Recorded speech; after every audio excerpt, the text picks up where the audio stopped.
এই ভিডিওতে আমরা ডাব্লিউবিপি লেডি কনস্টেবল প্রিলিম 2023 সালে আসা সরল সুদ সংক্রান্ত একটি গুরুত্বপূর্ণ সমস্যার সমাধান করব। এখানে প্রশ্নটি হলো 1550 টাকাকে দুটি ভাগে বিভক্ত করে 5% এবং 8% হারে জমা রাখলে 3 বছরে 300 টাকা সুদ পাওয়া যায়।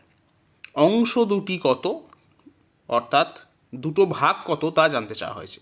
এখন সরল সুদের ক্ষেত্রে প্রতি বছর সুদের পরিমাণ অপরিবর্তিত থাকে, তাই 3 বছরে যদি 300 টাকা সুদ পাওয়া যায় তাহলে 1 বছরে পাওয়া যাবে 100 টাকা সুদ।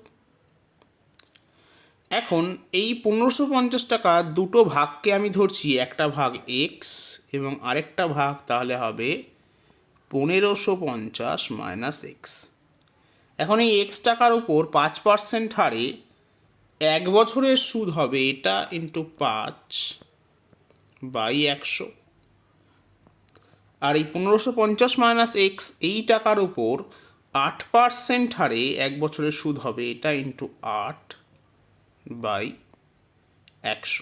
এখন এই দুটো সুদের সমষ্টি হবে 100 টাকা, তার কারণ 3 বছরে 300 টাকা সুদ হলে 1 বছরে হবে 100 টাকা সুদ।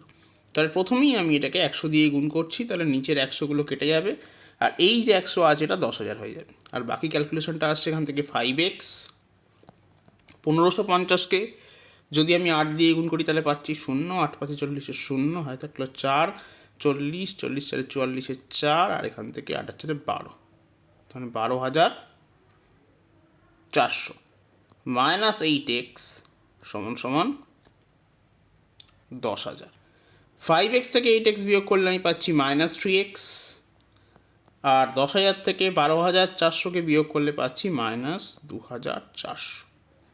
তাহলে মাইনাস কেটে গেল, তাহলে এখান থেকে এক্সের মান আসছে 2,400 ভাগ 3, তার মানে 800 টাকা।